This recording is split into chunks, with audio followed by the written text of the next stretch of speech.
Good morning, all of you. Good morning, Atharv, Mandar, Prahlad. Good morning, Sarvani, Khushbu, Arya. Good morning, Sumit. Good morning, all. Okay, कैसा रहा बेटा holiday? How was your Diwali holiday? Enjoy किए?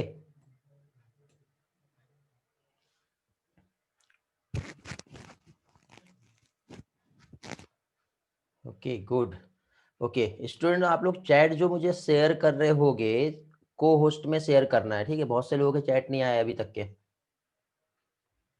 को host site chat करो बेटा, या फिर chat to everyone मैंने ऑप्शन दिया हूँ, वहाँ पे भी जा सकते हो आप लोग. ओके चलो, तो सभी लोग बहुत बढ़िया एंजॉय किए होंगे, और उसी के साथ साथ जितने भी मैंने आप लोगों को असाइनमेंट्स दिए थे वो सॉल्व कर लिए होंगे. कुछ असाइनमेंट्स में मैंने ऑलरेडी आप लोगों को आंसर की प्रोवाइड किया था, बट कुछ इसमें आंसर की प्रोवाइड नहीं किया था. तो जिन लोगों का भी सबमिशन मिला है उसकी लिस्टिंग हुई है, और मैंने ऑफिस में सेंड भी किया हूँ आप लोगों की लिस्टिंग. जिन लोग नहीं कर पाए हैं आई डोंट नो, बट आपको करना चाहिए था. ठीक, चलो तो स्टार्ट करते हैं विदाउट डिले किए आज का जो पोर्शन है. और अब बीच में इतना एक बहुत लंबा सा गैप आ गया था, तो हम लोग एक्सक्रीटरी सिस्टम का हम लोग स्टडी कर रहे थे. तो वंस अगेन आज हम उसी एक्सक्रीटरी सिस्टम का छोटा सा एक रिवीजन, और रिवीजन के साथ ही साथ आगे का जो पोर्शन है वो अभी हम स्टार्ट करेंगे. Are you ready? स्टार्ट करें? Hello, response me quickly. चलो बहुत बढ़िया, तो स्टार्ट करते हैं आज का सेशन, जिसमें सबसे पहले वही वाला पोर्शन जो हम लोग लास्ट लेक्चर में स्टडी किए थे. क्या कोई बता सकता है लास्ट लेक्चर में हम लोगों ने क्या स्टडी किए थे? सभी लोग अच्छी तरह से रिवाइज कर लिए हैं? हाँ, वेरी गुड आर्यन. चलो, कुछ स्टूडेंट कंटिन्यू मेरे साथ कांटेक्ट में थे, बहुत अच्छा लगा उन लोगों का रिस्पॉन्स परफॉर्मेंस देखकर, और काफी अच्छा उन लोगों ने अपना अपना सबमिशन है वो दिया हुआ है. ठीक है, और यही चीज बेटा आपको लाइफ में बहुत आगे बढ़ाएगी भी. ओके चलो, तो विदाउट डिले किए आज का जो सेशन है वो अभी हम लोग यहाँ पर स्टार्ट करेंगे, जिसमें सबसे पहले आज हम लोग इसमें जो लास्ट लेक्चर में ह्यूमन एक्सक्रीटरी सिस्टम का हम लोगों ने स्टडी किए थे वो एक बार हम लोग रिवाइज करेंगे. बहुत सारी चीजें आप लोगों को बहुत अच्छी तरह से याद हो गई होगी. ओके, सबसे पहले बताओ बेटा, बोर्ड प्रॉपरली विजिबल है? मेरा ऑडियो प्रॉपर आ रहा है?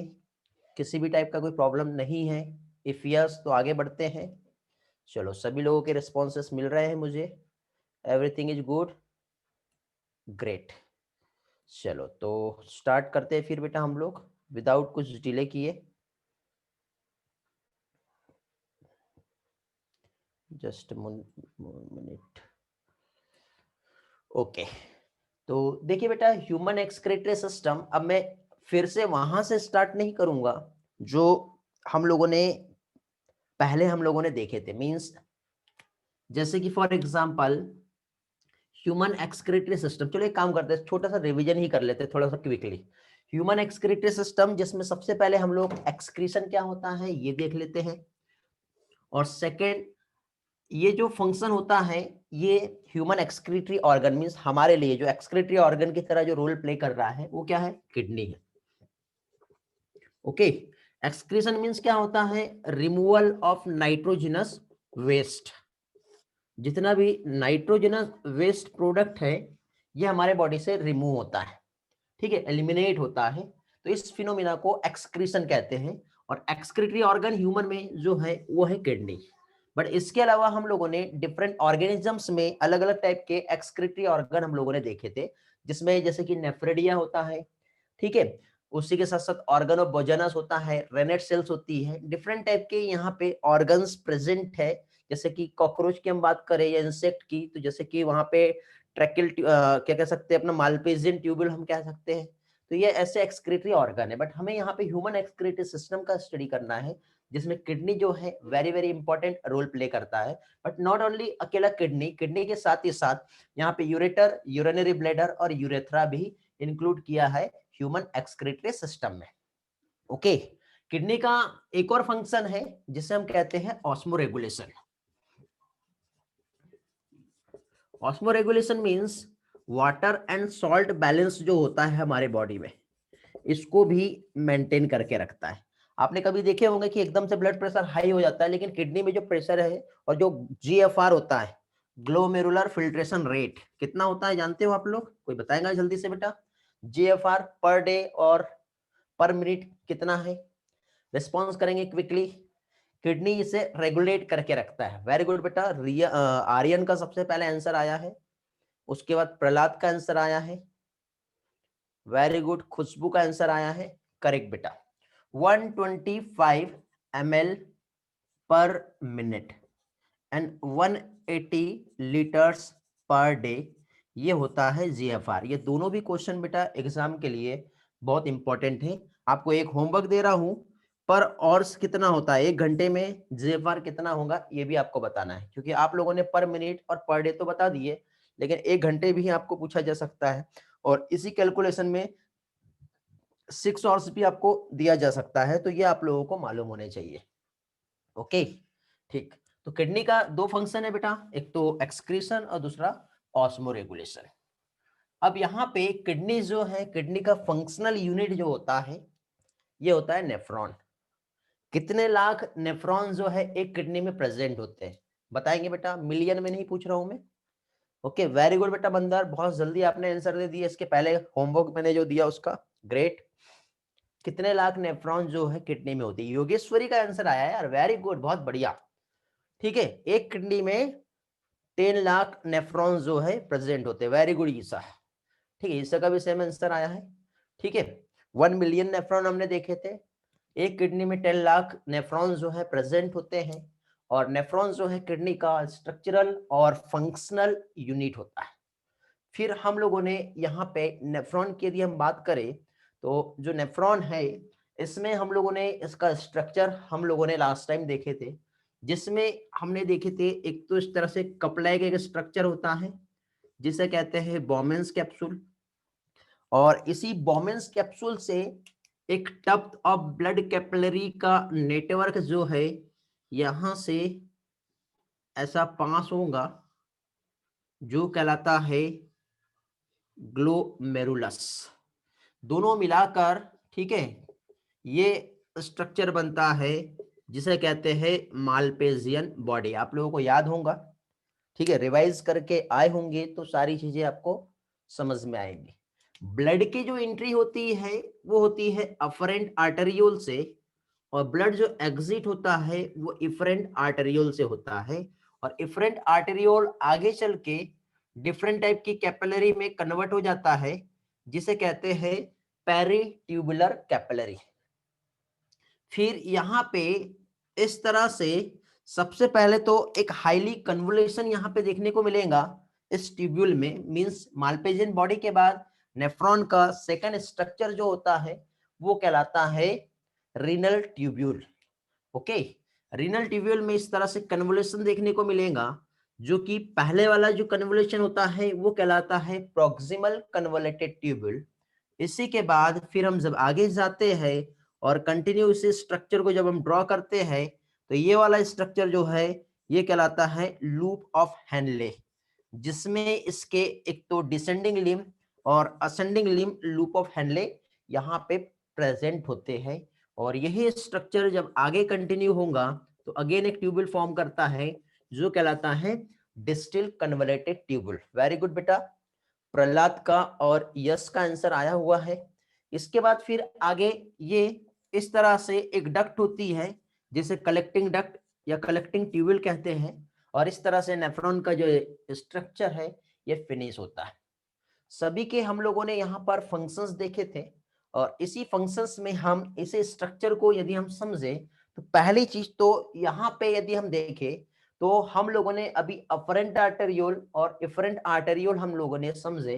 अफरेंट आर्टेरियोल और इफरेंट आर्टेरियोल का डायमीटर में डिफरेंसेस देखने को मिलेगा, और ये जो डायमीटर डिफरेंसेस जो है जिसकी वजह से यहाँ पे एक प्रेशर क्रिएट होता है जिसे हम कहते हैं अल्ट्रा प्रेशर, और इस अल्ट्रा प्रेशर की वजह से यहाँ पे होता है फिल्ट्रेशन, मींस यहाँ पे क्या कहलाएगा, ये ग्लोमेरुलर फिल्ट्रेशन यहाँ पे होगा। क्या होगा यहाँ पे, ग्लोमेरुलर फिल्ट्रेशन, जो कि हमारा यूरिन फॉर्मेशन का फर्स्ट मेथड है। ओके, क्योंकि इसके बाद हम लोगों ने फिजियोलॉजी हमने देखे थे किडनी का, जिसका फर्स्ट फंक्शन हम लोगों ने देखे थे मींस यूरिन फॉर्मेशन, जिसमें यहाँ पे ग्लोमेरुलर फिल्ट्रेशन आता है। वेरी गुड खुशी, वेरी गुड गुड प्रहलाद। फिर इसके बाद यूरिन यहाँ पे फिल्ट्रेट हो रहा है, सब्सटेंसेस जब फिल्ट्रेट होगा तो फिल्ट्रेशन के साथ ही साथ यहाँ पे देखिए कुछ सब्सटेंसेस ऐसे होते हैं जो बहुत सारे हमारे इसेंशियल न्यूट्रिएंट और मिनरल्स को लेके फिल्ट्रेट हुआ है, जिसकी वजह से यहाँ पे ये सारे सब्सटेंस को फिल्ट्रेट करने के बाद, ठीक है, ये जो पेरिट्यूबुलर कैपिलरी का जो नेटवर्क आप यहाँ पर जो देख रहे हो, ओके, ये इस तरह से आगे ये कंटिन्यू रहता है, ये ऐसा होके ये वापस से इस तरह से यहाँ पे रिटर्न बैक आएगा। ये जो होता है ये कहलाता है वासा रेक्टा। क्या कहलाता है ये, वासा रेक्टा। तो अभी देखिए ये जितना भी सब्सटेंस यहाँ पर फिल्टर हो गया है, फिल्टर होने के बाद बहुत सारे इंपॉर्टेंट सब्सटेंसेस होते हैं जिसे वापस से हमारे उसी ब्लड में रिटर्न बैक पहुंचाना होता है। और ये जो रिटर्न बैक जाने की जो प्रोसेस होती है मींस यहाँ पे सेकेंड स्टेप जो कहलाता है रीएब्जॉर्प्शन, क्योंकि 99% फिल्ट्रेट जो है ये रीएब्जॉर्ब होता है, सिर्फ और सिर्फ 1% फिल्ट्रेट जो है मींस 180 लीटर में से यदि हम देखें तो 1.5 लीटर जो है यूरिन आउटपुट बन के बाहर होगा। समझ में आ रहा है बेटा ये वाला पोर्शन? तो इस तरह से यहाँ पे ट्यूबुलर रीएब्जॉर्प्शन का प्रोसेस होगा, ठीक है, जो कि हमारा यूरिन फॉर्मेशन का सेकंड मेथड होता है। फिर यूरिन फॉर्मेशन की सेकंड मेथड के बाद में ये पता चलता है कि बहुत सारी चीज यहाँ पर फिल्टर नहीं हुई है, कुछ और भी सब्सटेंसेस यहाँ पे ऐसे है जिसको हमें ट्यूबुल में सिक्रेट करना पड़ेगा। तो इसी के साथ साथ यहाँ पे अगेन एक और नेक्स्ट स्टेप होता है जिसमें से कुछ सब्सटेंसेस वापस से इस ट्यूबुल में सिक्रेट होते हैं, और इस तरह से यूरिन फॉर्मेशन का थर्ड मेथड जो होता है, थर्ड प्रोसेस, जिसे कहते हैं ट्यूबुलर सिक्रेशन। और इस तरह से यूरिन फॉर्मेशन का 3 स्टेप ऑफ मैकेनिज्म्स जो है कंप्लीट होता है।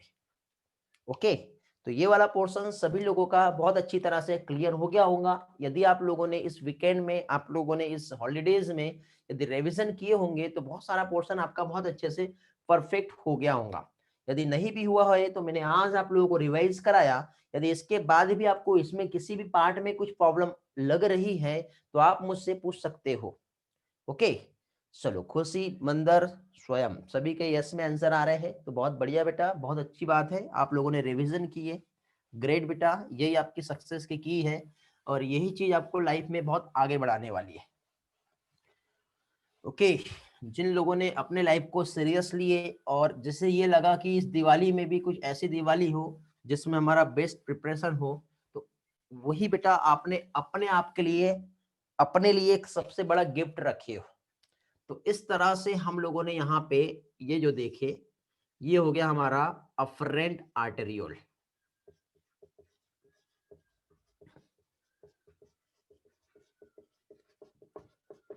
अफरेंट आर्टेरियोल के बाद फिर हम लोगों ने इसी में आगे जो स्ट्रक्चर देखे, इस तरह से जो यहाँ पे आ रहा है ग्लोमेरुलस, जो आगे चल के कन्वर्ट हो रहा है इफरेंट आर्टेरियोल में।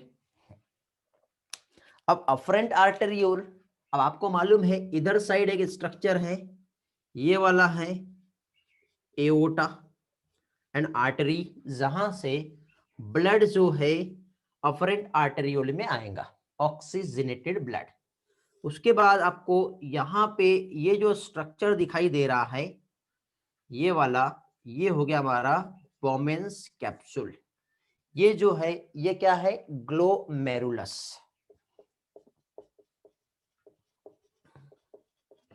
फिर इसके बाद आपको ये भी पता है बहुत अच्छी तरह से कि ये जो अफरेंट आर्टेरियोल जो है, यहाँ से जब ब्लड आके इफरेंट आर्टेरियोल पे जब जा रहा है तो ये इफरेंट आर्टेरियोल्स जो है इस तरह से नेटवर्क ऑफ कैपिलरी में डिवाइड हो रहा है, जिसे क्या कहा था बेटा? Peritubular capillary. फिर उसके बाद यहाँ पे जो भी सब्सटेंसेस जो है, ठीक है, यहाँ पे जो भी सब्सटेंसेस है वो क्या हुआ? इधर फिल्टर हो गया। यहाँ पे हम लोगों ने देखे थे बेटा स्पेशल टाइप के पोर्स प्रेजेंट होते हैं ग्लोमेरुलर कैपिलरी में, जिसे फेनेस्ट्री कहते हैं। इनके बीच में एक लेयर होती है, कौन सा लेयर बेटा? यहाँ पे यदि हम देखें तो एक लेयर प्रेजेंट होता है जो दोनों को कनेक्ट करता है। क्या कहलाता है ये? किसका आंसर आया? किसी का भी नहीं आया?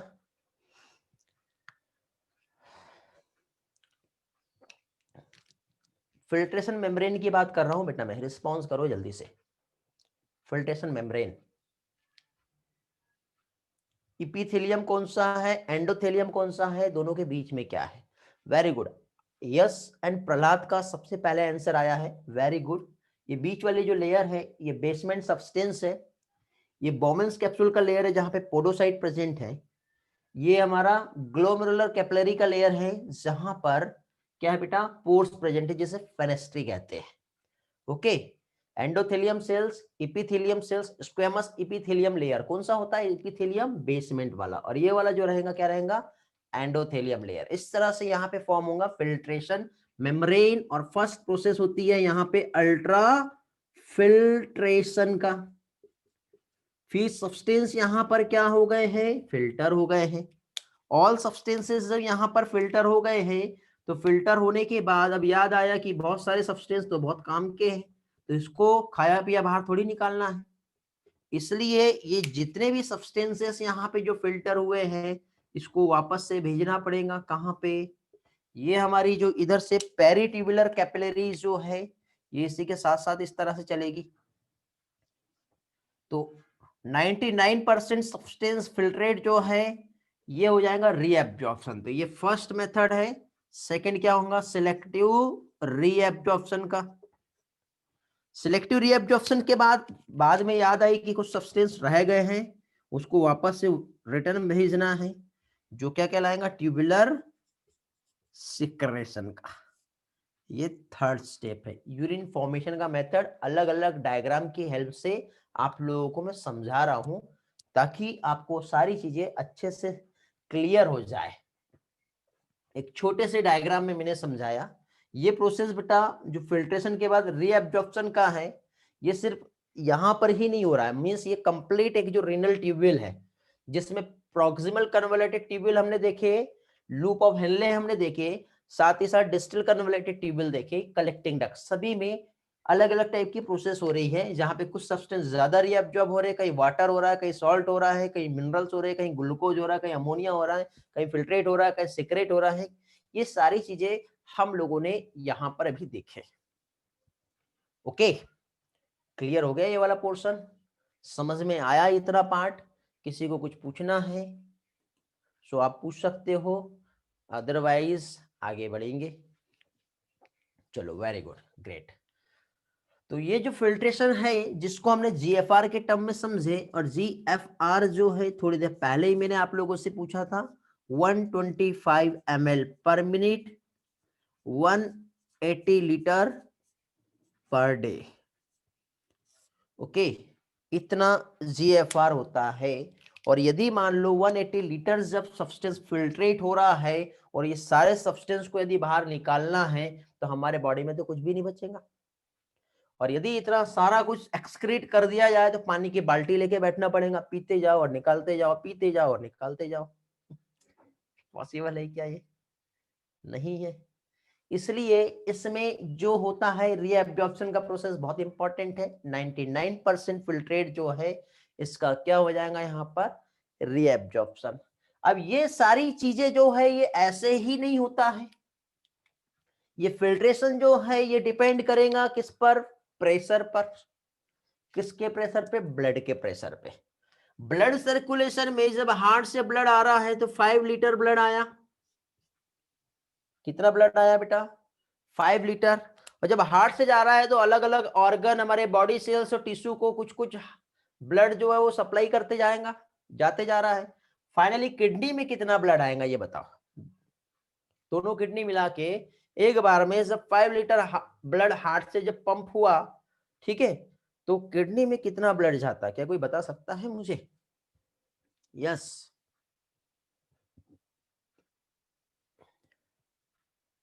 Very good Yogeshwari. कोशिका, यस, थोड़ा सा चूक गया।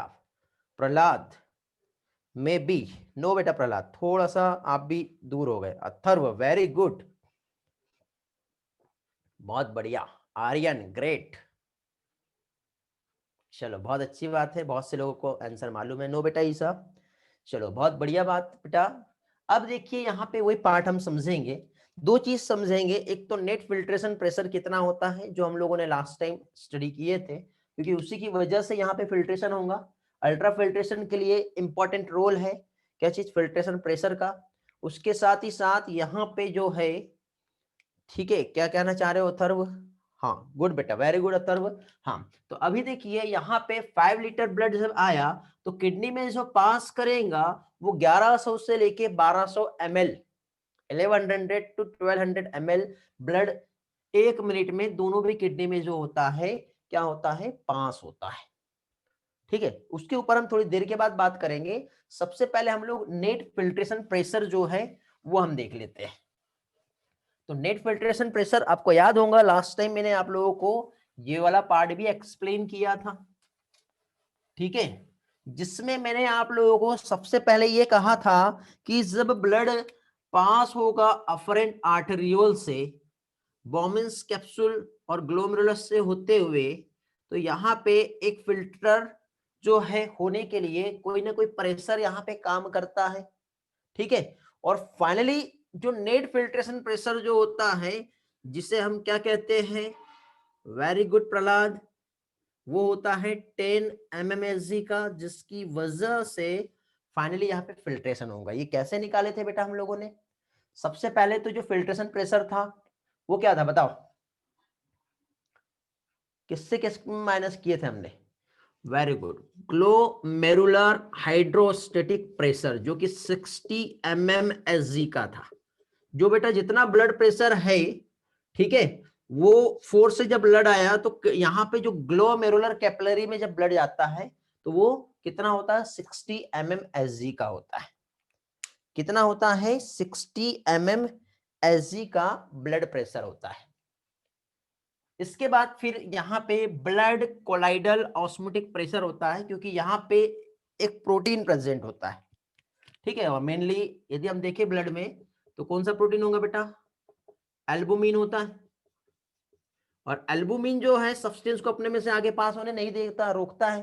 तो उसके थ्रू लगाया हुआ एक प्रेशर जो क्या कर रहा था? वो सब्सटेंस को पास होने नहीं देगा, 30 mmHg। और इधर कैप्सूल के थ्रू भी एक प्रेशर लगता है। ये सही है क्या? इतना ही बताया था या और कुछ बताया था? कैप्सूल्स जो उसके अगेंस्ट प्रेशर लगा रहा है, तो कैप्सुलर हाइड्रोस्टेटिक प्रेशर या वॉल प्रेशर हम कह सकते हैं, ठीक है, जो कि 15 mmHg का था। ऐसे ही था, याद आ रहा है? या 20 था? यदि 55 रहेगा तो ये आएगा, नहीं तो ये 20। तो इस तरह से फाइनली नेट फिल्ट्रेशन प्रेशर हम लोगों ने यहाँ पे देखे थे, जो क्या होता है? वो होता है net filtration pressure. Very good बेटा प्रहलाद, आपने इसका जो है एक फॉर्मूला दिए, ग्रेट, ठीक है। क्या हो गया बेटा? Glomerular hydrostatic pressure minus blood colloidal osmotic pressure plus capsular hydrostatic pressure. इस तरह से यदि हम इसे देखें तो यहाँ पे net filtration pressure, effective filtration pressure, दोनों भी यहाँ पे कहते हैं इसे। तो इस तरह से यहाँ पे हम लोग जो है ये फिल्ट्रेशन प्रेशर जो है ये हम कंसीडर करते हैं। कुछ कुछ बुक में आपको थोड़ा सा डेटा डिफरेंट मिलेगा। ये 60 जो दिया है ये 55 भी हो सकता है, ये 20 जो मैंने बताया ये 15 भी हो सकता है, ठीक है। तो डोंट बी कंफ्यूज, हमें फाइनली जो है नेट कितना आ रहा है ये मालूम होना चाहिए, और एग्जाम में आपको नेट ही पूछा जाता है। एनसीईआरटी में नहीं दिया है, बट आने का चांस इसका सिर्फ 2% है। चाहो तो इस पोर्शन को आप छोड़ सकते हो, बट रिस्क नहीं लेना चाहते हो तो पार्ट बहुत टफ नहीं है, बट कुछ स्टूडेंट को ये वाला पोर्शन टफ लगता है। चॉइस इज यूअर, रिस्क लो या फिर नहीं लो। ये हम लोगों ने लास्ट टाइम फिल्ट्रेशन प्रेशर वाला पार्ट भी यहाँ पर स्टडी किए थे। अब इसी के रिस्पेक्ट में बेटा हमें अगेन एक बहुत ही इंपॉर्टेंट पार्ट जो है हम लोगों को यहाँ पर स्टडी करना है, और इफेक्टिव पार्ट जो हम लोगों को यहाँ पर स्टडी करना है मींस यहाँ पे जिसे कहते हैं फिल्ट्रेशन फ्रैक्शंस, वो हम देखेंगे। थोड़ा सा एडिशनल है, ठीक है। लास्ट टाइम जो है ये मैं आप लोगों को नहीं बताया था, मींस आज के टाइम में आप लोगों को ये वाला पोर्शन जो है वो समझना है। क्या देखेंगे अभी हम लोग? फिल्ट्रेशन फ्रैक्शंस क्या होता है। ओके,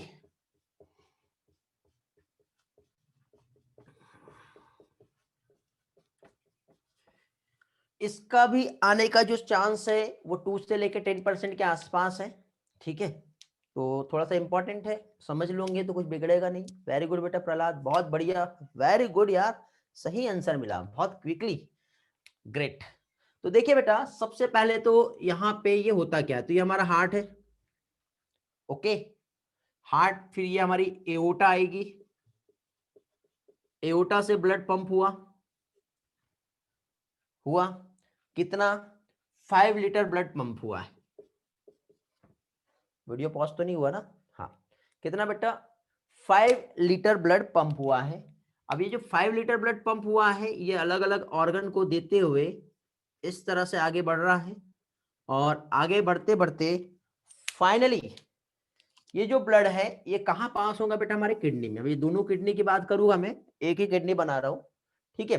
तो अब देखिए ये जो है इस तरह से, अब यहाँ पे जो ब्लड पास होगा तो ये जो रहेगा ये क्या है बेटा? रीनल आर्टरी है। अब रीनल आर्टरी से ब्लड हमारे किडनी में आ गया। अब ब्लड हमारे किडनी में जो एक बार में आ रहा है, जैसे मैंने थोड़ी देर पहले बताया था, कितना? 1100 से 1200 ml जो है इतना ब्लड। देखो 5 लीटर जो है हार्ट से पंप हुआ है, बट किडनी में जो ब्लड जा रहा है, दोनों भी किडनी की यहाँ पे बात हो रही है। तो अब यहाँ पे देखिए कितना? 1100 से 1200 ml जो है ब्लड पास होगा, ठीक है। अब ये टोटल जो ब्लड यहाँ पे पास हुआ, तो हम जानते हैं कि ब्लड जो है मींस ब्लड में इसका कंपोजिशन हम लोगों ने देखे थे, जिसमें एक तो प्लाज्मा होता है और साथ ही साथ फॉर्म एलिमेंट ब्लड कार्पसल्स होते हैं, और प्लाज्मा जो होता है वो कितना होता है? 55% होता है, देखे हम लोगों ने, और फॉर्म एलिमेंट जो है 45% होता है। तो अभी देखिए ये जो 1100 से लेके 1200 ml जो ब्लड यहाँ पे गया, तो इसमें जो फिल्टर होगा, कितना फिल्ट्रेशन होगा? तो जो जीएफआर है हमारा, ठीक है, 125 ml पर मिनट, इतना फिल्ट्रेट हुआ। वो भी फिल्ट्रेट किसका? प्लाज्मा का फिल्ट्रेट होगा ना, क्योंकि ब्लड सेल्स थोड़ी पास होने वाली है, उसका तो कोई रिलेशन ही नहीं है।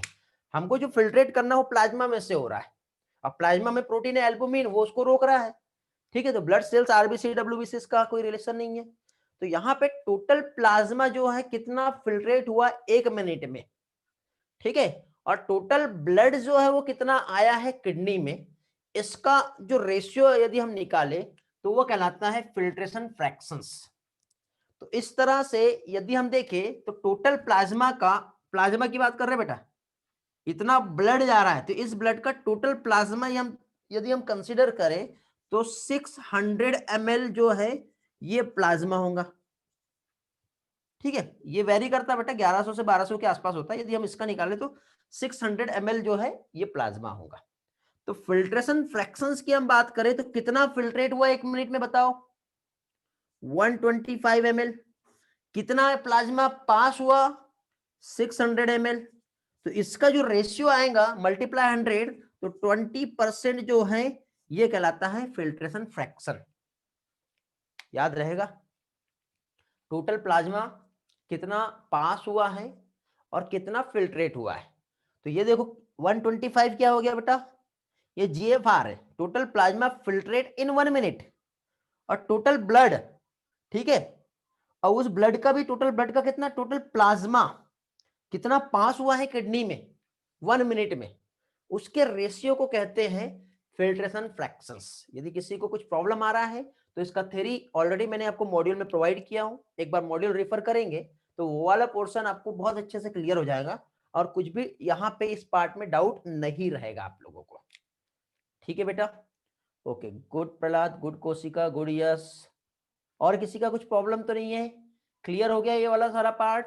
इफ यस तो आगे हम कंटिन्यू करेंगे, नो तो मैं रिवाइज कराता हूं। कुछ फैक्टर्स है बेटा जो ग्लोमेरुलर को फिल्ट्रेशन में अफेक्ट करते हैं, ठीक है, जिसमें सबसे इंपॉर्टेंट पार्ट है ब्लड प्रेशर। ठीक है, खुशिका कोशिका का भी आंसर आया, क्लियर है। योगेश्वरी कैसे लिए 600 बता देता हूं। Aryan let's go ahead sir, very good, repeat once again Yogeshwari. Okay चलो रिपीट कर लेते हैं। देखिए बेटा, हमारे हार्ट से 1 मिनट में 5 लीटर ब्लड पास हो रहा है। 1 मिनट में किडनी में जो ब्लड पास हुआ वो 1100 से 1200 ml ही है। इस 5 लीटर का सिर्फ 1100 से 1200 ml 1 मिनट में किडनी से पास होगा। इस 1 मिनट में जो ब्लड पास हुआ 1100 से 1200, इसका प्लाज्मा कितना होगा 55%। तो इसका 55% कितना हो जाएगा 1100 का 600 के आसपास अप्रोक्स वैल्यू बता रहा हूं मैं, ठीक है। तो ये 600 ml हुआ। अब फिल्ट्रेशन फ्रैक्शन का फॉर्मूला होता है, फिल्ट्रेशन फ्रैक्शन का फॉर्मूला क्या होगा बेटा, टोटल कितना फिल्ट्रेट हुआ है ब्लड 1 मिनट में, ठीक है, प्लाज्मा 1 मिनट में कितना फिल्ट्रेट हुआ है, तो कितना आया बेटा 120 ml। और कितना प्लाज्मा वहां से पास हुआ तो 600, तो 600 में से सिर्फ 125 ml ही तो फिल्ट्रेट हो रहा है। तो इसका एक्चुअल कितना परसेंट फिल्ट्रेट हुआ उसको कहते हैं फिल्ट्रेशन फ्रैक्शन। तो कितना परसेंट आता है ये आता है 20%।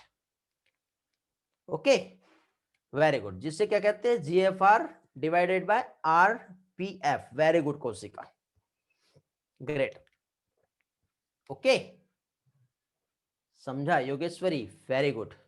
किसी का कोई प्रॉब्लम योगेश्वरी, और बाकी सभी का क्लियर हो गया है? कुछ प्रॉब्लम हो तो पूछ सकते हो। Khushi, it is equal to plasma filtrate upon plasma pass. हाँ बेटा वेरी गुड, हाँ यही फॉर्मूला बनेगा। Great, good Isa, good Koshika, good Sumit, good Mandar. चलो आगे बढ़ते हैं फिर इसी के साथ next portion. Next portion means आज का जो हमारा मेन टास्क है आपको याद होगा, ठीक है।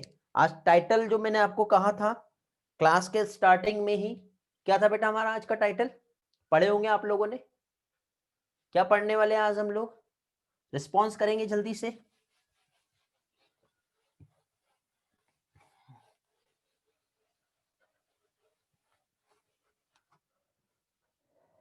नहीं मालूम, नहीं पढ़े आप लोगों ने? अरे जो होम पेज होता है हमारा, फ्रंट स्टार्टिंग होती है क्लास की, वहां पे कुछ ना कुछ टैग मिलता है ना आपको, ध्यान नहीं देते मतलब आप लोग। नो बेटा, वेरी गुड। नीलम जो है इसे मालूम है, वेरी गुड बेटा, बाकी किसी को नहीं मालूम है, उसके मैसेज को देख के कॉपी नहीं करना बाकी लोग। ग्रेट, डिसऑर्डर नहीं पढ़ना बेटा, अथर्व डिसऑर्डर तो लिखा ही नहीं था मैंने, तुक्के मार रहे हो हाँ, ऐसा नहीं है। चलो देखिए, हमको अभी जो आगे का पोर्शन रह गया हमारा, एक तो काउंटर करंट मैकेनिज्म बची है, उसके बाद रेगुलेशन ऑफ किडनी फंक्शन बचा है, डिसऑर्डर बचे, ठीक है। तो आज हम लोग सबसे पहले किडनी फंक्शंस जो है इसका रेगुलेशन हम देखेंगे, जिसमें जो हमारा GFR जो है ये ऑटो रेगुलेट कैसे होता है ये हम देखेंगे, ठीक है। तो थोड़ा सा मैं एक्स्ट्रा का पार्ट बताऊंगा, ठीक है, जो एग्जाम में वैसे जनरली नहीं आएगा, लेकिन आगे के पोर्शन को समझने के लिए बहुत जरूरी है। तो थोड़ा सा पार्ट आपको समझना है, मींस यहाँ पे जो रेगुलेशन ऑफ किडनी फंक्शन है वो हम देखने वाले हैं।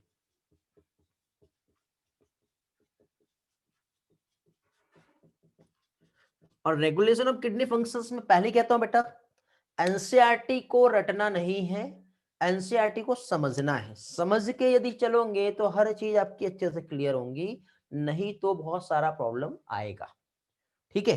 अब एनसीईआरटी को समझने के लिए यदि मैं डायरेक्टली एनसीईआरटी का लाइन समझा दूं तो आपको ऐसा लगेगा कि सर ने ये समझा दिए, समझ गया, बट वो समझेगा नहीं, वो रटवा के लूंगा मैं आपसे।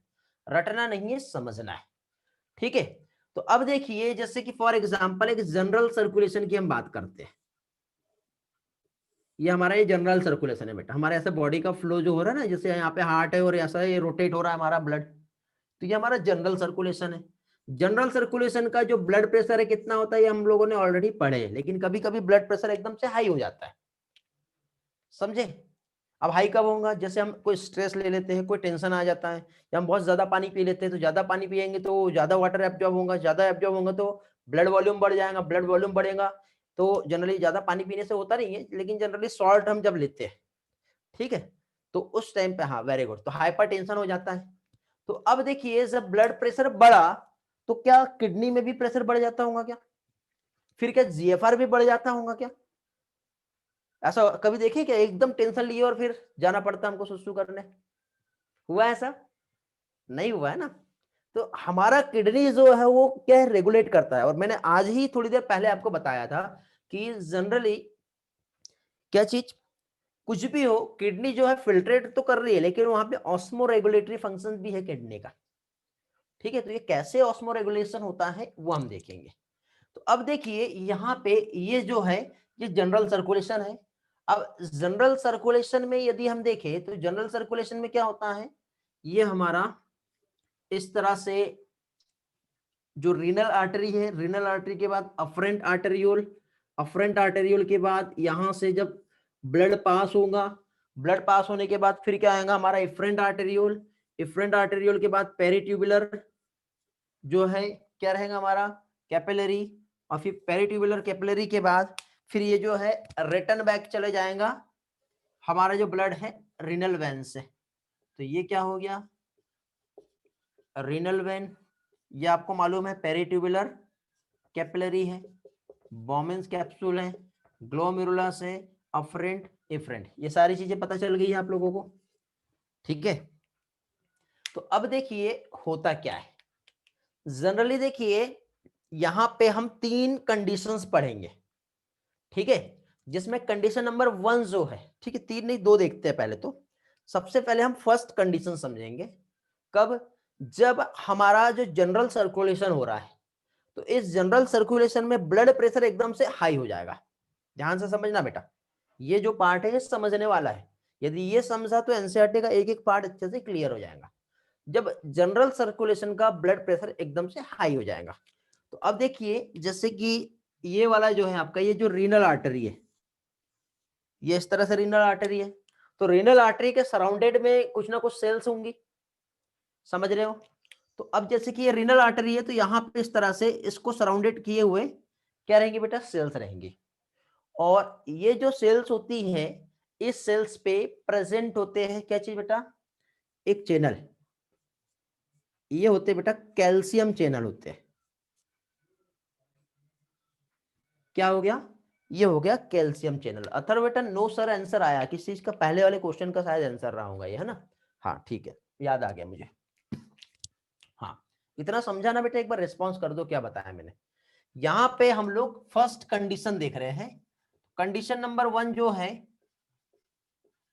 व्हेन क्या चीज बेटा, ब्लड प्रेशर जो है जो जनरल सर्कुलेशन का है वो इंक्रीज हो गया है, ब्लड प्रेशर इंक्रीज हो गया है, ठीक है। कौन सी कंडीशन में बेटा, ये वाला क्या हमारा जनरल सर्कुलेशन। तो जब जनरल सर्कुलेशन में ब्लड प्रेशर इंक्रीज हो गया है, तो जैसे ही ब्लड प्रेशर इंक्रीज होगा तो इंक्रीज होते ही यहां पे जो है ये प्रेजेंट है कैल्शियम चैनल, ठीक है। अभी ये जो कैल्शियम चैनल जो यहां पर प्रेजेंट है, तो ब्लड प्रेशर जैसे इंक्रीज होता है तो ये कैल्शियम चैनल जो है ये सेंसिटिव होते हैं, क्योंकि ब्लड प्रेशर इंक्रीज हुआ तो इधर भी प्रेशर इंक्रीज होगा, प्रेशर इंक्रीज होने की वजह से आर्टरी पे प्रेशर आएगा, तो आर्टरी पहले ऐसी थी रीनल आर्टरी और अफरेंट आर्टेरियोल जो है, तो ये ऐसा होकर के ऐसा हो जाएगा, स्ट्रेच हो गया ना इस तरह से, समझ रहे हो। तो इस तरह से जैसे स्ट्रेचिंग हुआ तो कैल्शियम चैनल जो है वो क्या हो जाएंगे, ओपन हो जाएंगे, कब, जब अफरेंट आर्टेरियोल में स्ट्रेचिंग होगा उस टाइम पे, ठीक है। तो कैल्शियम चैनल क्या हुआ, ओपन हो गया, कब ओपन हुआ, stretching of afferent arteriole, okay. अब जैसे ही कैल्शियम चैनल ओपन हुए, तो अब मुझे बताओ कैल्शियम चैनल ओपन होते ही क्या होगा? यहां पर कैल्शियम चैनल ओपन होते ही जो सराउंडिंग मीडियम में कैल्शियम प्रेजेंट है वो क्या होगा? अंदर आने लगेंगे। इधर साइड कैल्शियम थे तो ये अंदर आ गए। क्या हुआ अभी? कैल्शियम क्या हुआ अभी? अंदर आ गया है। अब कैल्शियम के अंदर आते ही, ठीक है, अब कैल्शियम का रोल क्या है? अब देखना यहां पे ध्यान से समझना क्या समझाना चाह रहा हूं मैं। कैल्शियम के अंदर आते ही यहां पे अभी क्या होगा? ये जो है डायरेक्टली रिस्पॉन्स करेगा किस चीज को? अफरेंट आर्टेरियोल को, जिसकी वजह से ये नॉर्मल कंडीशन में पहुंच जाए। अब नॉर्मल कंडीशन में कैसे पहुंचेगा? ठीक है, तो यहां पे हम लोगों को ऑटो रेगुलेशन वाला मैकेनिज्म समझना है। ठीक है, मींस यहां पे ये जो फिल्ट्रेशन रेट है ये बढ़ा देता है। ठीक है, ये कंडीशन नंबर 1 है यहां पर। ठीक, बट जनरली अब जो है यहां पे हमारे को हमारे एनसीईआरटी में जब प्रेशर बढ़ता है तो उसका कोई रिलेशन यहां पे समझाया नहीं है, इसलिए मैं इसमें ज्यादा बातें नहीं करूंगा। यहां पे हम लोग देखेंगे, ठीक है, क्या चीज, जब ब्लड प्रेशर कम होगा तो जीएफआर कम होता है, और जैसे जीएफआर कम होगा तो उसको हमारा किडनी कैसे रेगुलेट करता है वो हम यहाँ पे समझेंगे। ठीक है, ये वाला पोर्शन हमारे लिए उतना इंपॉर्टेंट नहीं है, बट एक केस मैंने बताया था, एक कंडीशन बताया था। ठीक है, बट हम लोग यहाँ पे सेकंड कंडीशन जो हमारे लिए जो इंपॉर्टेंट है, जो हमारे एनसीईआरटी ने दिया है वो हम समझेंगे। और उसमें स्पेशली यदि हम देखें, ठीक है, पहले क्या हुआ? ब्लड प्रेशर यदि बढ़ा तो अफरेंट आर्टेरियल स्टेज हुआ तो उसको नॉर्मल कंडीशन में आना है, ब्लड प्रेशर को नॉर्मल लाना है। ठीक है, अब यहां पे अब जैसे इसमें एक एट्रियल नेट्रियूरेटिक फैक्टर होता है, इसका भी एक इंपॉर्टेंट रोल होता है, तो वो वाला पार्ट में आगे चल के आपको क्लियर करवा रहा हूं। बट थोड़े से और भी कंसेप्ट समझ लो तो आपके सारी चीजें जो है क्लियर हो जाएंगी। फर्स्ट कंडीशन मैंने बताया, अभी second condition, condition number second जो है, ब्लड प्रेशर जब कम हो गया, जैसे डिक्रीज हुआ हमारे जनरल सर्कुलेशन का, तो जनरल सर्कुलेशन में जैसे ही ब्लड प्रेशर डिक्रीज होता है तो डिक्रीज होने के बाद जो फिल्ट्रेशन है वो भी कम हो जाएगा।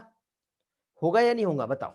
देखो, जैसे कि सपोज ये हमारा ये जनरल सर्कुलेशन है, ठीक है, अब ये जो जनरल सर्कुलेशन है, तो अब देखो यहाँ पे मैं एक ऑर्गन बना लेता हूँ लीवर, और इधर मैं इस तरह से ऑर्गन बना लेता हूँ, जैसे ये लंग्स है, इमेजिन करो। ठीक है, ये लंग्स है, ये लीवर है, और ये हमारा ये जनरल सर्कुलेशन है।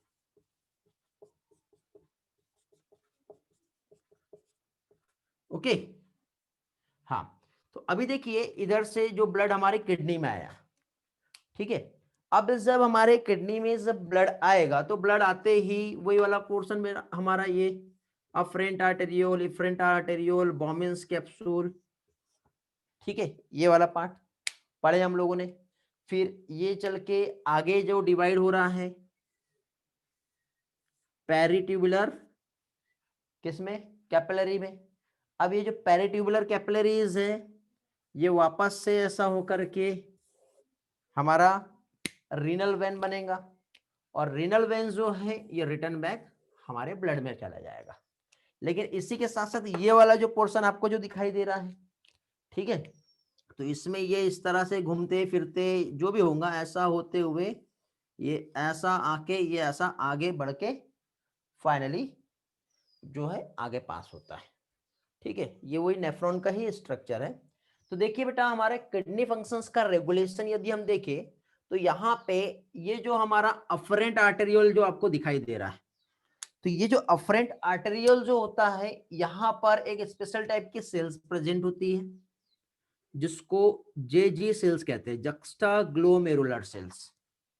ओके, और इसी के साथ साथ यहां पर भी एक स्पेशल टाइप का सेल्स प्रेजेंट होता है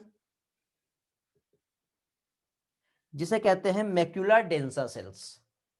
और ये जो दोनों भी सेल्स है ये आपस में ज्वाइन करके, यदि इसे हम कॉमनली सिंपल टर्म में समझे तो ये कहलाता है जक्स्टा ग्लोमेरुलर एपरेटस। ठीक है, तो अब क्या होता है, जब जैसे ही यहाँ पे ब्लड प्रेशर कम हुआ तो ब्लड का फ्लो कम हो जाएगा, ब्लड का फ्लो कम हुआ तो जो हमारा नेट फिल्ट्रेशन प्रेशर है ये भी कम हो जाएगा। जब नेट फिल्ट्रेशन प्रेशर कम हुआ तो इधर जो है फिल्ट्रेट जो रहेगा वो भी बहुत कम आएगा। समझ रहे हो बात को? जब फिल्ट्रेट कम आया और जब यहां से ये आगे पास हुआ तो जितने भी सब्सटेंस का रीएब्जॉर्प्शन था तो वो सारा सब्सटेंस यहाँ पे रीएब्जॉर्ब हो जाएगा। जैसे कि सॉल्ट वगैरह जो है वो भी इसी ने ले लिया। जब यहां से जब ये आगे पास होगा तो ये मैकुला डेंसा सेल्स को जो चीज चाहिए वो चीज मिलेगी नहीं। ठीक है, क्योंकि मैकुला डेंसा सेल्स भी जो है इसमें भी कुछ ना कुछ सॉल्ट, सोडियम और जो भी प्रेशर है उसको रीअब्जॉर्ब करना था, तो वो इससे मिलेगा नहीं। तो ये क्या करता है, ये एक मैसेज जो है यहां से बना के किसको भेज देता है, यहाँ पे ये जो सेल्स प्रेजेंट है। एक काम करते हैं, इस डायग्राम को मैं यहाँ पे साइड से समझाता हूँ और भी अच्छे से आपको समझ में आ जाएगा। ठीक है, इस तरह से ये हमारा अफरेंट आर्टेरियोल है और ये अफरेंट आर्टेरियोल पे इस तरह से हमारी ये एक सेल्स है। इस सेल को कहते हैं जेजी सेल्स। ये हमारा क्या है, अफरेंट आर्टेरियोल। ठीक है, और ऐसा टर्न होके जो हमारे जो है ये डिस्टल कन्वोल्यूटेड ट्यूब्यूल होता है बेटा, ये ऐसा टर्न होके वापस आता है। मैं आपको पिक्चर्स दिखाऊंगा इसका, तब आपको क्लियर हो जाएगा। ठीक है, तो ये हमारा इस तरह से ये डिस्टल कन्वोल्यूटेड ट्यूब्यूल है। ठीक है, और इस डिस्टल कन्वोल्यूटेड ट्यूब्यूल में यहाँ पे एक जो सेल्स प्रेजेंट होती है ये वाली, ये कहलाती है मैकुला डेंसा सेल्स। याद रहेगा? Hello, macula densa cells. और ये दोनों को मिला के यदि हम कॉमनली समझे तो ये क्या कहलाएगा बेटा, ये कहलाता है जक्स्टाग्लोमेरुलर एपरेटस।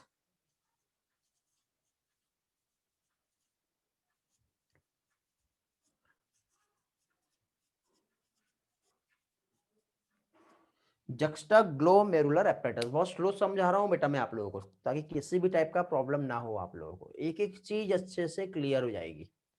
तो जैसे ही ब्लड प्रेशर कम हुआ तो नेट फिल्ट्रेशन प्रेशर जो है ये भी फॉल हो जाएगा। ये यहाँ पे लिखा हूं मैंने, जिसकी वजह से अल्ट्रा फिल्ट्रेशन डिक्रीज हो गया। अल्ट्रा फिल्ट्रेशन डिक्रीज होने की वजह से अब यहाँ पे जो रीएब्जॉर्प्शन है वो भी कम होगा। मैकुला डेंसा सेल्स बेटा एक स्पेशल सेंसरी सेल्स होती है जिसने सेल्स किया कि भैया प्रेशर कम हुआ है। प्रेशर कम हुआ मींस जितना जीएफआर होना चाहिए उतना नहीं है, तो यूरिन भी उतना नहीं बनेगा। समझ रहे हो बात को?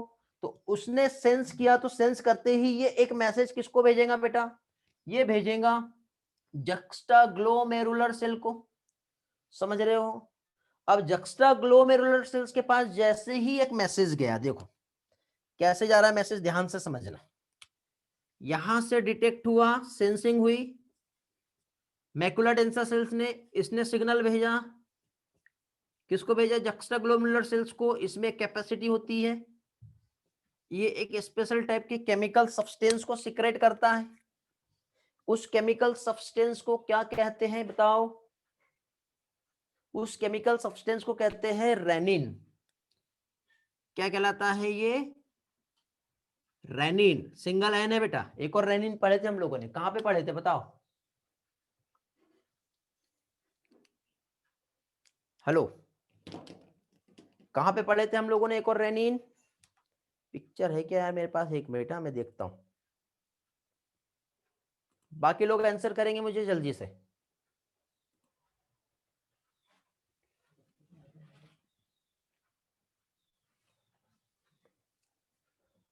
कुछ लोगों के आंसर मिल रहे हैं, पिक्चर्स नहीं दिख रहा है मुझे।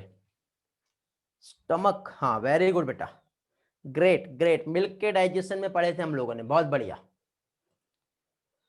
हाँ, तो इस तरह से यहां पे देखिए डबल एन यदि आया तो वो एक एंजाइम होता है, सिंगल एन रेनिन आया तो ये क्या हो जाएगा, एक हार्मोन है। ठीक है, वेरी गुड। हाँ, रेनिन जो है कैसिन को कन्वर्ट करता है, ग्रेट, मिल्क प्रोटीन को डाइजेस्ट करता है। हाँ, तो अभी देखिए यहां पे हम लोग जो समझना चाह रहे हैं उस पार्ट पे हम वापस से आते हैं। यहां पे रेनिन सीक्रेट हो गया, इतना पार्ट समझा आपको। अब रेनिन के फंक्शन क्या होते हैं वो हम देखेंगे, फिर ये वाले पार्ट को एक फ्लो चार्ट से समझाऊंगा, फिर आप एनसीईआरटी पढ़ना, एक एक पार्ट आपका एनसीईआरटी का अच्छे से क्लियर हो जाएगा, ठीक है। और इसी पार्ट का मैं पिक्चर जो है, पिक्चर्स की हेल्प से फिर मैं आपको समझाऊंगा लास्ट में, ठीक है। इतने पार्ट में किसी को कुछ डाउट है बेटा, जल्दी से पूछ लो। रेनिन में सिंगल एन और डबल एन याद रखना है आप लोगों को। देख लो एक बार बेटा कहाँ पे क्या क्या समझाया हूं मैंने। जनरल सर्कुलेशन है, ब्लड प्रेशर कम हुआ, ब्लड प्रेशर कम होते ही जब ब्लड का फ्लो इधर आता है तो ब्लड का फ्लो में नेट फिल्ट्रेशन प्रेशर कम होता है, नेट फिल्ट्रेशन प्रेशर कम होता है तो ये जब आगे फिल्ट्रेशन कम होगा, रीएब्जॉर्प्शन कम होगा, बट जो रीएब्जॉर्ब होना चाहिए वो पहले ही हो जाएगा, तो आगे जाके डिस्टल कन्वोल्यूटेड ट्यूब्यूल में रीएब्जॉर्प्शन नहीं होता है सॉल्ट का। मैकुला डेंसा सेल ने डिटेक्ट करी, डिटेक्ट करके सेंस किया कि भैया प्रेशर कम हुआ है, तो इसने सेंस करके किसको भेज दिया बेटा सिग्नल, इसने भेज दिया हमारे जक्स्टाग्लोमेरुलर सेल्स को, ये वाली, ठीक है। ये वाली सेल्स जो है ये जक्स्टाग्लोमेरुलर सेल्स है, ये वाली सेल्स जो है ये मैकुला डेंसा सेल्स है। जक्स्टाग्लोमेरुलर सेल्स का फंक्शन है ये रेनिन को सिक्रेट कर सकता है। अब रेनिन का रोल क्या है वो हम देखेंगे अभी, ठीक है। अभी क्या हुआ बेटा, ये रेनिन सिक्रेट कहां हुआ बताओ, अफरेंट आर्टेरियोल में। ये ब्लड की हेल्प से हमारा इस तरह से रोटेट होगा, रोटेट होके ये वापस से हमारे जनरल सर्कुलेशन में जाएगा, जा रहा है इस तरह से।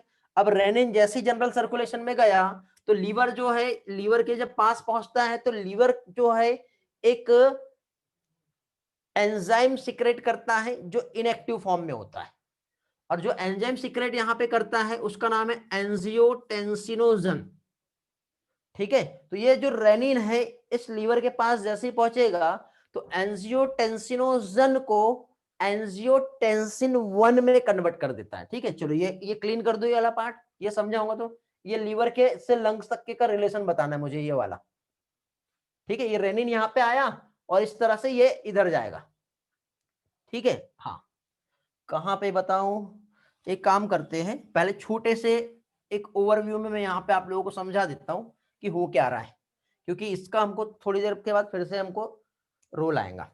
देखिए जब ये इस तरह से लीवर के पास गया तो लीवर में जाते ही यहाँ पे एंजियोटेंसिनोजन ये रहता है, तो रेनिन जो है एंजियोटेंसिनोजन को क्या चीज बेटा, एंजियोटेंसिन 1 में कन्वर्ट कर देगा, किसमें, एंजियोटेंसिन 1 में।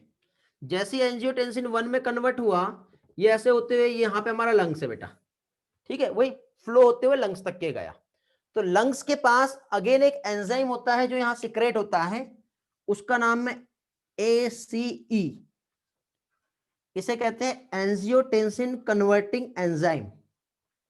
क्या कहते हैं इसे, एंजियोटेंसिन कन्वर्टिंग एंजाइम। तो ये एंजियोटेंसिन 1 को, ठीक है, किसमें, एंजियोटेंसिन 2 में कन्वर्ट कर देता है। इसको मैं एंजियोटेंसिन 1 को A1 दे रहा हूं, ठीक है। तो A1 को किसमें कन्वर्ट कर देगा, ये A2 में कन्वर्ट कर देगा।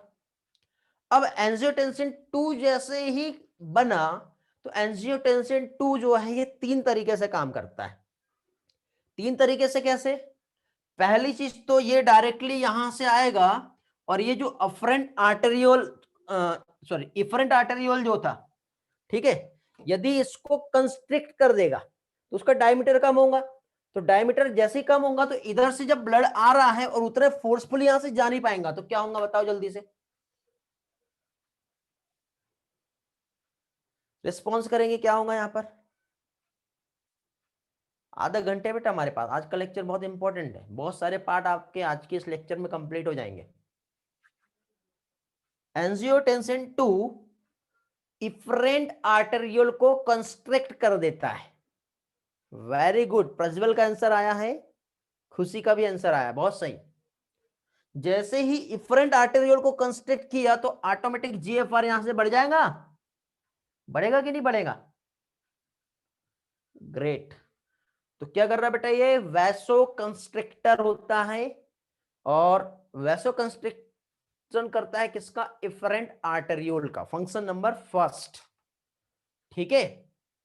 सेकेंड फंक्शन जो है बेटा एंजियोटेंसिन 2, ये किडनी के पास जाके काम करेगा। ठीक है, किडनी में आपने देखे होंगे ऊपर साइड एक ग्लैंड प्रेजेंट होती है, उसे एड्रेनल ग्लैंड कहते हैं। क्या कहते हैं? Adrenal gland. ओके, तो एड्रेनल ग्लैंड से एक हार्मोन सिक्रेट होता है, उस हार्मोन का नाम है एल्डोस्टेरॉन। थोड़ी देर के बाद मैं बोर्ड पे समझा रहा हूं, ओरली समझ लो पहले। क्या कहते हैं उसे? एल्डोस्टेरॉन। अब एल्डोस्टेरॉन यदि हम देखें तो एल्डोस्टेरॉन का भी फंक्शंस जो है, ठीक है, क्या करता है ये सोडियम पोटेशियम पंप जो है, ठीक है, उसके चैनल को बढ़ा देता है। ये कैसे होता है वो भी मैं समझाता हूं। ठीक है, दो फंक्शंस हमने देख लिए अभी। फंक्शन नंबर 3, दो फंक्शंस देखे। एक तो एंजियोटेंसिन 2 जो है क्या कर रहा है? इफरेंट आर्टेरियोल को कंस्ट्रिक्ट कर दे रहा है। दूसरा हम लोगों ने क्या देखे? एल्डोस्टेरॉन के सिक्रेशन को प्रमोट करता है।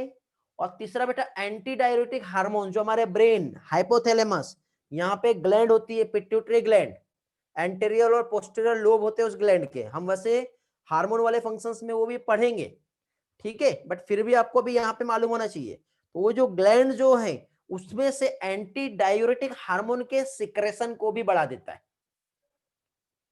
ठीक है, एंटी डायूरेटिक हार्मोन को वैसोप्रेसिन भी कहते हैं। क्या कहते हैं उसे? वैसोप्रेसिन। चलो, तो अभी ये सारे फंक्शंस जो है स्टेप बाय स्टेप हम समझेंगे कि यहाँ पे एक्चुअली ये जो मैकेनिज्म्स जो हो रही है वो क्या हो रही है और कैसे हो रही है। ठीक है, तो एक काम करते हैं, ये सारे पार्ट को with the help of flow chart समझेंगे तो आपको अच्छे से क्लियर होगा। अब आपका एक एक पार्ट जो है एनसीईआरटी का वो हम समझेंगे। किडनी फंक्शंस का रेगुलेशन। अब देखो, आपका एक छोटा सा पैराग्राफ जो आपके एनसीईआरटी में दिया है उसको समझने के लिए हमको कंप्लीट, ठीक है, यदि पढ़ना चाहे तो आप 5 मिनट से 10 मिनट में इसे कंप्लीट कर सकते हो, लेकिन मुझे उस पार्ट को अच्छे से समझाने के लिए आपके ब्रेन की एक एक सेल्स तक के उसका इफेक्ट और सेंस हो जाए कि एक्चुअल प्रोसेस क्या हो रही है, उसके लिए मुझे पूरा एक लेक्चर लगा 1.5 घंटे का। ठीक है, अभी भी देखो इतनी देर से मैं आपको बोले जा रहा हूं तो भी कंप्लीट नहीं हुआ है रेगुलेशन ऑफ किडनी फंक्शन।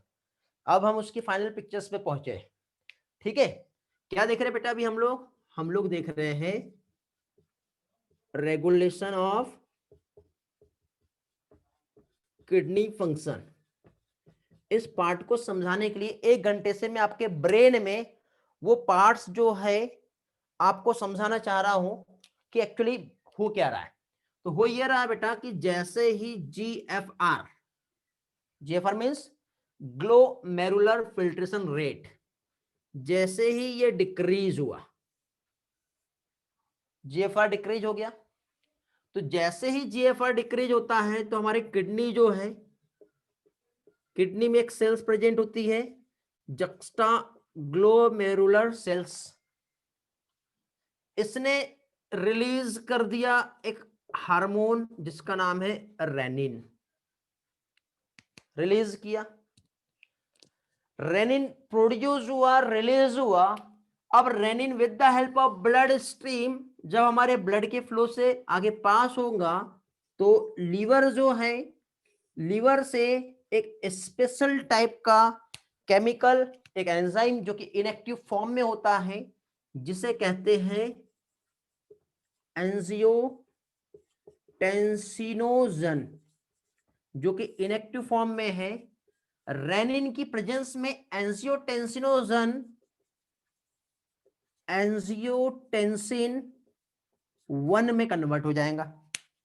फिर ये ब्लड स्ट्रीम की हेल्प से जब आगे पास होता है तो फाइनली ये हमारे लंग्स तक के पहुंचता है।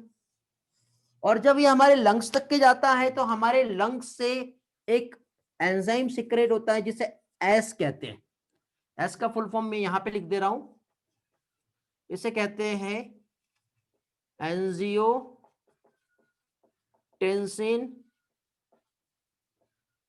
Converting enzyme.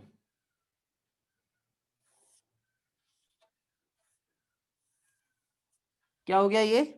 Angiotensin converting enzyme. तो अभी क्या हुआ, एस ने एंजियोटेंसिन 1 को एंजियोटेंसिन 2 में कन्वर्ट कर दिया। समझे? लंग्स में जो एस था, एंजियोटेंसिन कन्वर्टिंग एंजाइम, इसने क्या किया, एंजियोटेंसिन 1 को एंजियोटेंसिन 2 में कन्वर्ट कर दिया। अब एंजियोटेंसिन 2 जो है, इसके मैं आपको दो तरीके से बता रहा हूं। इसके जो इफेक्ट होंगे, एक तो ये जो इफेक्ट है डायरेक्ट इफेक्ट होगा इसका,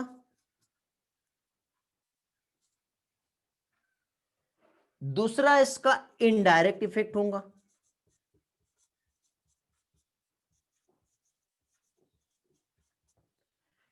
ठीक है, समझ रहे हो बेटा? एक तो डायरेक्ट इफेक्ट देगा, दूसरा इनडायरेक्ट इफेक्ट देगा। डायरेक्ट इफेक्ट में ये क्या कर रहा है बेटा, जो ब्लड वेसल्स है उसको कंस्ट्रिक्ट कर देगा। कौन सी वाली ब्लड वेसल्स कंस्ट्रिक्ट कर रहा है बताओ जल्दी से? इफरेंट आर्टेरियोल, उसको कंस्ट्रिक्ट कर दिया, जिसकी वजह से जीएफआर जो है वो इंक्रीज हो जाएगा। समझ रहे हो?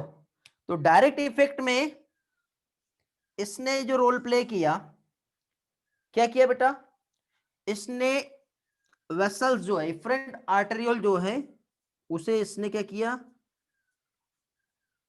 कंस्ट्रिक्ट कर दिया। कंस्ट्रिक्ट करते ही जीएफआर जो है, क्या हुआ था बेटा, यहां पे जीएफआर कम हुआ था, और इस जीएफआर को ही बढ़ाना फाइनली मेन गोल्स था। तो एंजियोटेंसिन 2 ने जो डायरेक्ट इफेक्ट दिया, उसने इफरेंट आर्टेरियल को कंस्ट्रिक्ट किया, जिसकी वजह से जीएफआर जो है वो अभी बढ़ जाएगा। ये तो था डायरेक्ट इफेक्ट। अब हम लोग यहाँ पे इनडायरेक्ट इफेक्ट कैसे होता है वो हम देखते हैं। ये वाला पोर्शन समझ में आ गया बेटा? किसी को कुछ पूछना है तो आप पूछ सकते हो, अदरवाइज आगे बढ़ेंगे।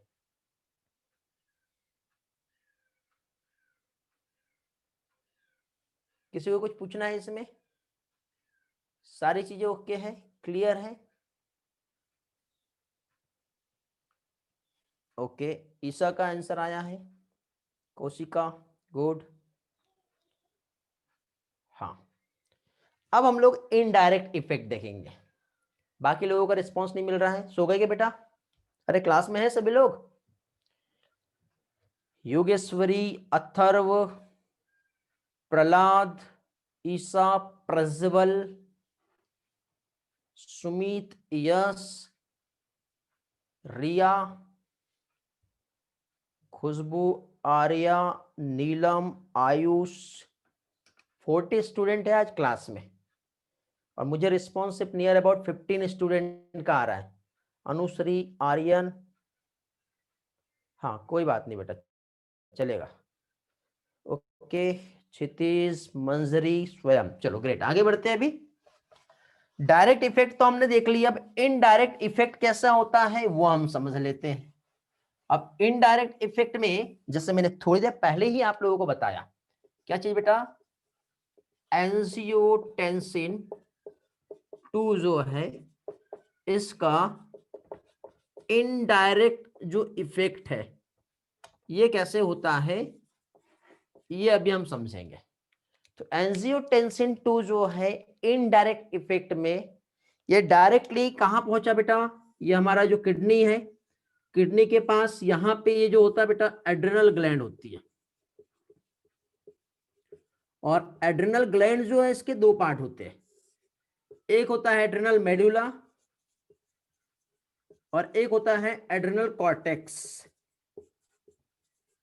तो जो एड्रिनल कॉर्टेक्स जो है, इस एड्रिनल कॉर्टेक्स को ये क्या किया, इसने स्टिमुलेट किया। क्या किया बेटा, स्टिमुलेट किया। किसने स्टिमुलेट किया, एंजियोटेंसिन 2 ने। जैसे ही एड्रिनल कॉर्टेक्स स्टिमुलेट होता है तो ये रिलीज करता है, इससे सिक्रेट होता है क्या चीज, एल्डोस्टेरॉन। ये एक हार्मोन है। ओके, अब एल्डोस्टेरॉन हार्मोन जो है, इसका रोल क्या है, तो ये जो सोडियम आयन जो होता है, इसके रीएब्जॉर्प्शन को इंक्रीज करता है। कहां पे, डिस्टिल कन्वोलेटेड ट्यूब्यूल में। अभी मैं डायरेक्टली शॉर्टकट बता रहा हूं, ठीक है, बट ये एक्चुअली होता कैसे प्रोसेस, ये थोड़ी देर के बाद क्लियर करता हूं, ठीक है। तो यहां पे जैसे ही सिक्रेट हुआ, जैसे ही रिलीज हुआ एल्डोस्टेरॉन, तो एल्डोस्टेरॉन क्या करेगा, ये इंक्रीज करेगा। क्या इंक्रीज करेगा, रीएब्जॉर्प्शन। शॉर्टकट लिख रहा हूं, समझ जाना। क्या रीएब्जॉर्प्शन बेटा, ये Na+ का रीएब्जॉर्प्शन को इंक्रीज करता है, और वो भी कहां पे करता है, डिस्टिल कन्वोलेटेड ट्यूब्यूल में, समझे। और हमेशा याद रखना बेटा, जिधर जिधर सोडियम भागता है उसके पीछे पीछे वाटर भी जाता है। तो जैसे ही सोडियम का रीएब्जॉर्प्शन बढ़ा, तो इसी के साथ साथ वाटर का भी रीएब्जॉर्प्शन बढ़ेगा, कहां पे, डिस्टिल कन्वोलेटेड ट्यूब्यूल में, समझे। तो डिस्टिल कन्वोलेटेड ट्यूब्यूल से जो हमारा जो पेरिट्यूबुलर कैपिलरी है, उसमें डायरेक्टली सोडियम और वाटर चला गया। तो जैसे ही वाटर का लेवल बढ़ा, मींस ब्लड वॉल्यूम बढ़ जाएगा। ब्लड वॉल्यूम बढ़ा मींस ब्लड का प्रेशर बढ़ जाएगा। ब्लड का प्रेशर यदि बढ़ गया तो क्या होगा, जीएफआर बढ़ जाएगा, क्योंकि जीएफआर जब कम हुआ तभी ये सारा खेल चालू हुआ था, पहले बता दिया मैंने आपको, समझ रहे हो। तो इस तरह का बेटा ये जो रीएब्जॉर्प्शन होता है, इस टाइप का जो रीएब्जॉर्प्शन होता है, इस टाइप के रीएब्जॉर्प्शन को कंडीशनल रीएब्जॉर्प्शन कहते हैं। क्या कहते हैं इसे, कंडीशनल रीएब्जॉर्प्शन कहलाता है। ओके, ये आप लोगों को याद रखना है, ठीक है, कंडीशनल रीएब्जॉर्प्शन। तो एल्डोस्टेरॉन का फंक्शन समझ में आ गया है आप लोगों को, क्या हो रहा है। अब इसी पार्ट को थोड़ा सा मैं एक्चुअली हो कैसे रहा है, डायग्रामेटिक व्यू से आपको समझाता हूं कि ये प्रोसेस एक्चुअली होते कैसी है, ठीक है। एल्डोस्टेरॉन का जो फंक्शंस है, ये यहाँ पे कैसे काम करता है, कैसे एल्डोस्टेरॉन जो है अपना जो एक्शंस जो है उसमें इन्वॉल्व होता है। तो देखिए बेटा, एल्डोस्टेरॉन जो है डिस्टिल कन्वोलेटेड ट्यूब्यूल में जाते ही क्या करता है, जो सोडियम पोटेशियम पंप जो होता है उसकी स्पीड को बढ़ा देता है।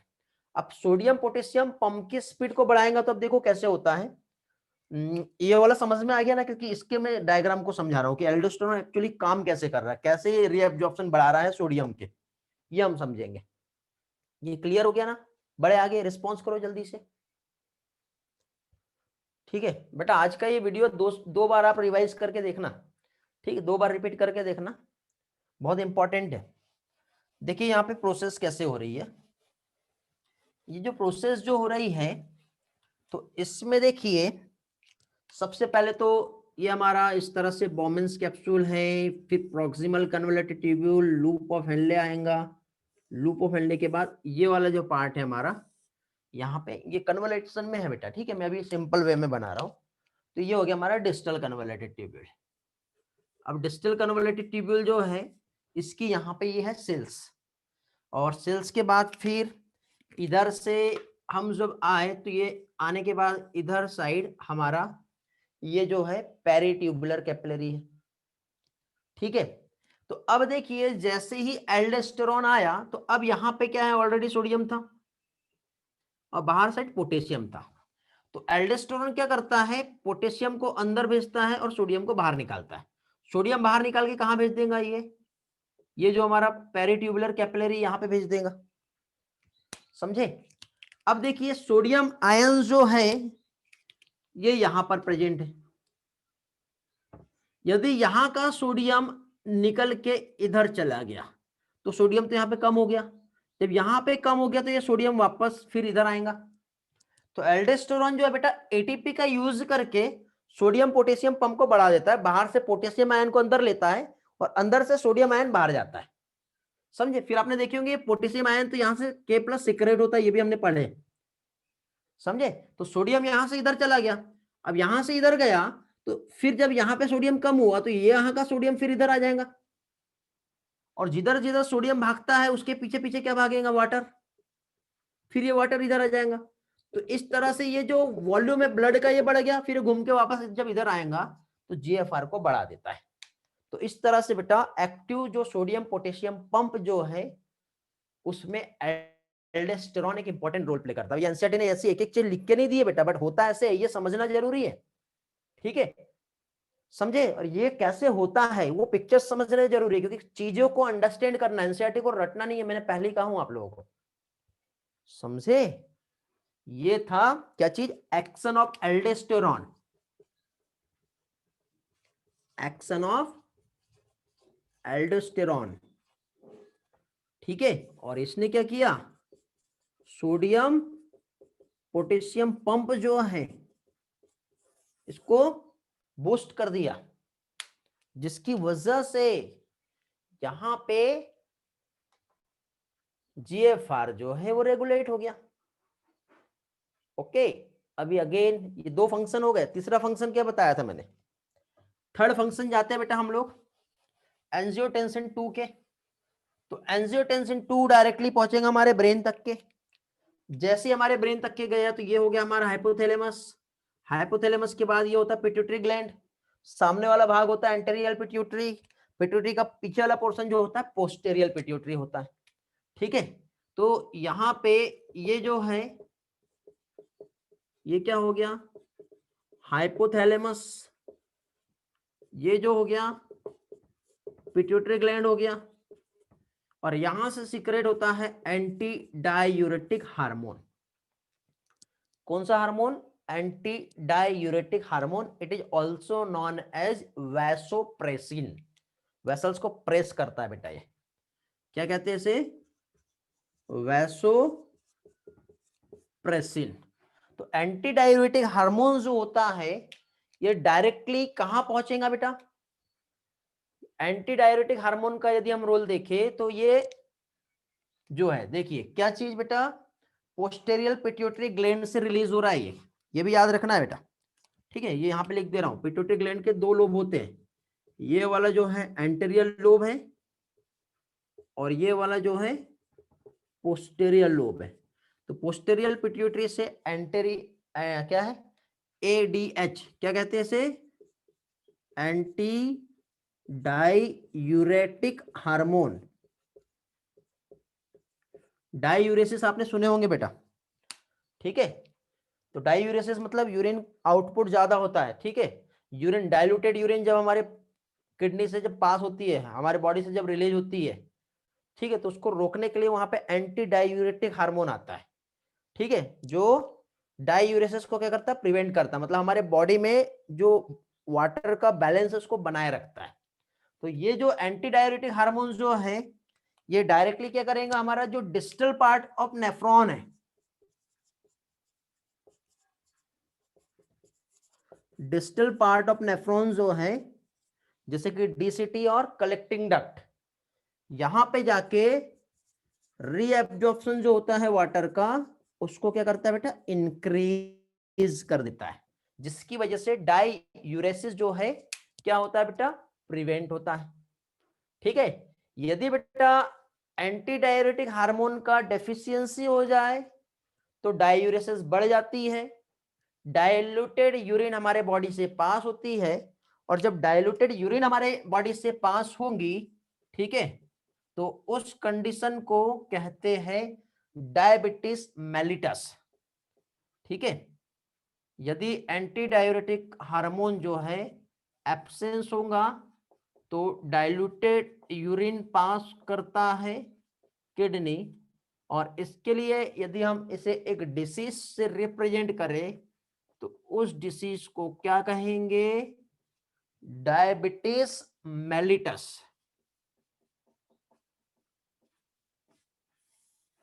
इंसुलिन का डेफिशिएंसी होता है, ठीक है।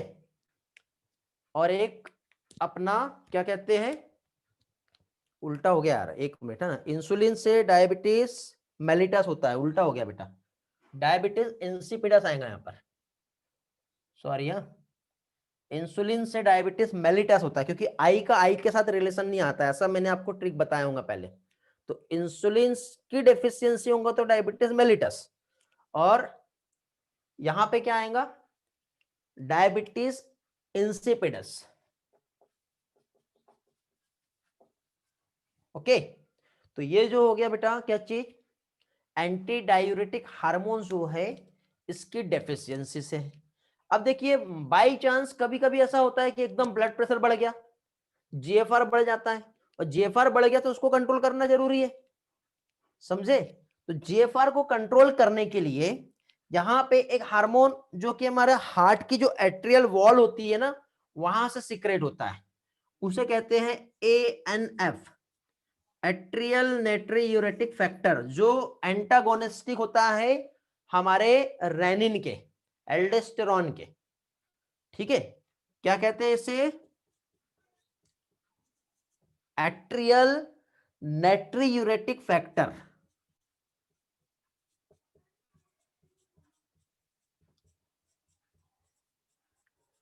एट्रियल नेट्रियूरेटिक फैक्टर जो है ये हमारा हार्ट का जो एट्रियल वॉल है वहां से आता है।